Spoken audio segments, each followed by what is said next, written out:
Bonjour et bienvenue pour ce tour de l'actu en moins de 5 minutes. Actu Startup pour commencer ce JT avec un chiffre à retenir. La French Tech casse la baraque avec 5,14 milliards d'euros levés pour le premier semestre 2021. Ces chiffres avancés par EY représentent l'équivalent de l'ensemble des tours de table réalisés pour 2020. Au palmarès des licornes bleu, blanc, rouge figure la plateforme de solutions UX et mobile Content Square qui a levé 408 millions d'euros. Ledger avec 312 millions d'euros qui commercialise des portefeuilles recourant aux crypto-monnaies ou encore IAD avec une levée de 300 millions. Figure également dans ce quintet de tête le revendeur de produits high-tech Back Market qui a levé 276 millions et l'assureur Alan avec 185 millions. Actu dans le secteur de la restauration, McDonald's fait de l'expérience client un sujet stratégique. C'est inédit, McDonald's crée pour la première fois le poste de CCO, Chief Customer Officer, au niveau monde avec en sus une structure attenante qui rassemble les équipes en charge de l'expérience client de bout en bout. L'objectif avoué est celui de développer la meilleure expérience possible, notamment en matière de personnalisation des parcours clients. Manu Stagehart a ainsi été nommé le 1er août 2021 au poste de Global Chief Customer Officer de McDonald's, ainsi qu'au poste de vice-président exécutif. Croissance externe, nous parlions levée de fonds plus tôt dans ce JT et de Content Square. La start-up vient d'annoncer l'acquisition de Hotjar, autre acteur phare de l'analyse de l'expérience digitale sur le marché des PME.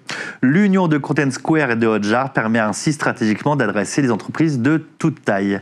Attention arnaque, focus sur une escroquerie qui usurpe le service client d'un FAI. L'UFC Que Choisir alerte les consommateurs et notamment les abonnés de Free. L'association assure que des escrocs se faisant passer pour le service client du fournisseur d'accès à Internet appellent des abonnés pour leur proposer une baisse des prix accompagnée d'un nouveau service anti-démarchage baptisé Infotel. Bien évidemment, rien de tout cela n'est vrai et cette arnaque serait synonyme d'un nouveau prélèvement mensuel.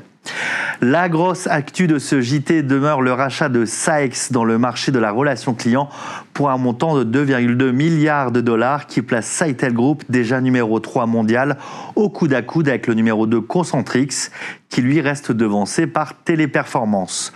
Pour rappel, il s'agit d'une des filiales de Sitel Group qui a racheté l'américain Saex, prestataire de services de marketing numérique et d'outsourcing, dans le cadre d'une transaction réalisée sur fonds propres, décotant par la même occasion la société du Nasdaq.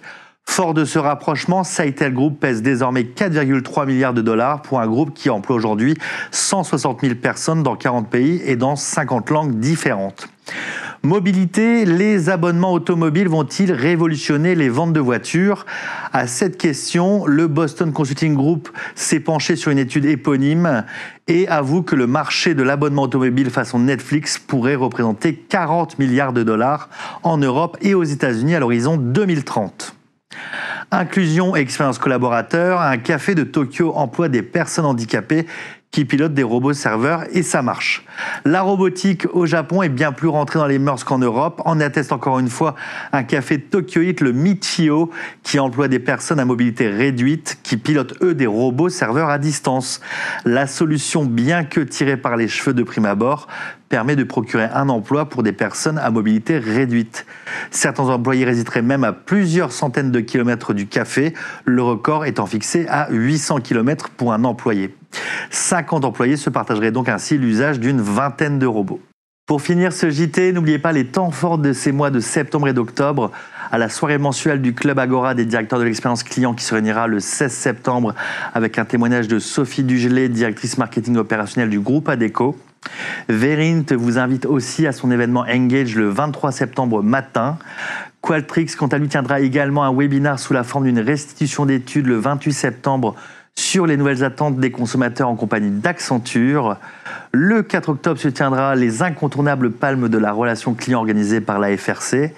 Nice Interaction, la grand-messe de Nice, se tiendra quant à elle le 6 octobre. Et last but not least, la marque organise sa 53e convention le 15 octobre matin sur la relation client, moteur de performance.